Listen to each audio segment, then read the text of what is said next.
মানুষকে অপমান না করে শিক্ষা দেওয়া যায়। একটি শিক্ষণীয় সুন্দর ভিডিও, আশা করি সবাই মনোযোগ দিয়ে শুনবেন, অনেক কিছু বুঝতে পারবেন। একদিন এক যুবক রাস্তা দিয়ে হেঁটে যাচ্ছিল, ঠিক সেই সময় একটা বৃদ্ধের সাথে দেখা। তারপর যুবকটি দৌড়ে সেই বৃদ্ধের সামনে গিয়ে বৃদ্ধকে বলল, স্যার আপনি কেমন আছেন? আপনি কি আমাকে চিনতে পেরেছেন? বৃদ্ধ লোকটি বলল, না আমি তো আপনাকে চিনতে পারলাম না। যুবকটি তখন বলল, আমি এক সময় আপনার ছাত্র ছিলাম। বৃদ্ধ লোকটি তখন বলল, আসলে বয়স হয়েছে তো, তাই অনেক কিছু খেয়াল রাখতে পারি না। তারপর তারা কুশলাদি বিনিময় শেষ করার পর বৃদ্ধটি তাকে জিজ্ঞেস করলো, আচ্ছা তুমি এখন কি করতেছ? যুবকটি তখন বিনয়ের সাথে প্রশ্নের উত্তরে বললেন, আমি এখন একজন শিক্ষক, আমি শিক্ষকতা করছি। সাবেক ছাত্রের মুখে এমন কথা শুনে শিক্ষক অত্যন্ত খুশি হলো আর বলল, ও আচ্ছা ভালোই তো, তাহলে তো তুমি আমার মতোই হয়েছ। যুবকটি তখন বলল, হ্যাঁ স্যার, আমি আপনার মতো একজন শিক্ষক হয়েছি, আর আমি আপনার মতো শিক্ষক হয়ে নিজেকে ধন্য মনে করি। তারপর সেই যুবক তার শিক্ষক হওয়ার পিছনের ঘটনা বর্ণনা করতে লাগলো। ঘটনার বর্ণনা করতে গিয়ে তিনি বলেন, আপনি আমাকে আপনার মতো শিক্ষক হতে অনুপ্রাণিত করেছিলেন, আপনার শিক্ষা পেয়ে আজ আমি শিক্ষক হয়েছি। বৃদ্ধ শিক্ষকটি তখন কৌতূহল নিয়ে তার শিক্ষক হওয়ার পিছনের ঘটনা জানতে চাইলেন। তখন যুবকটি তার শিক্ষক হওয়ার ঘটনা বলতে গিয়ে মনে করিয়ে দিলেন তার টিচারকে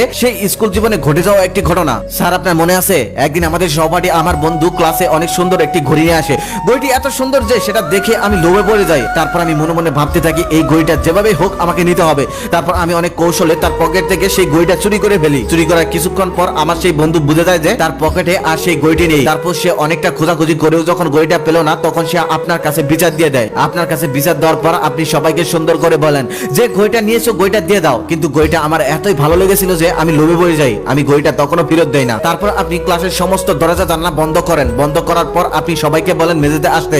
সবাই মেঝেতে আসে। মেঝেতে আসার পর সবাইকে গোল করে দাঁড়াতে বলেন। তারপর বলেন সবাই চোখ বন্ধ করো, আমি একে একে সবাইকে চেক করব। সবাইকে চেক করতে করতে যখন আপনি আমার কাছে আসেন, তখন আমি ভয়ে কাঁপতে থাকি।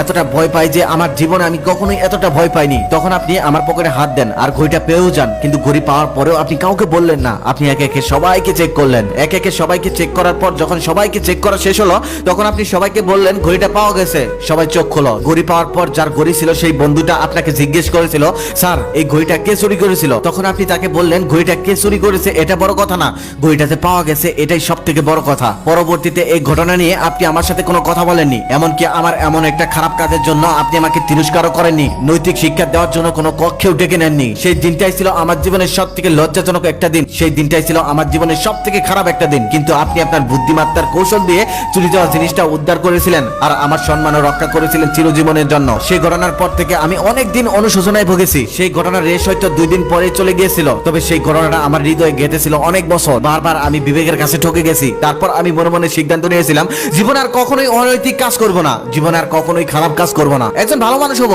একজন শিক্ষক হব, মানুষ গড়ার কারিগর হব, ঠিক আপনার মতো। সেদিনের ঘটনা থেকে আমি স্পষ্ট একটা বার্তা পেয়েছিলাম, অপমান মারধর ছাড়াও যে মানুষকে সংশোধন করা যায় সেটা আমি আপনার থেকেই শিখেছিলাম। আপনার উদারতায় আজকে আমাকে শিক্ষকের মর্যাদায় মর্জিত করতে পেরেছি। সাবেক ছাত্রের মুখে এমন কথা শুনে শিক্ষক তখন বলল, হ্যাঁ আমার সেই ঘটনা মনে আছে, আমি একে একে সবার পকেট চেক করে ঘড়িটা বের করেছিলাম। তবে আমিও জানতাম না ঘড়িটা কে নিয়েছে, কারণ আমিও চেক করার সময় চোখ বন্ধ রেখেছিলাম, যাতে পরবর্তীতে যে ঘড়িটা নিয়েছে তার উপর আমারও বিরক্তি না আসে।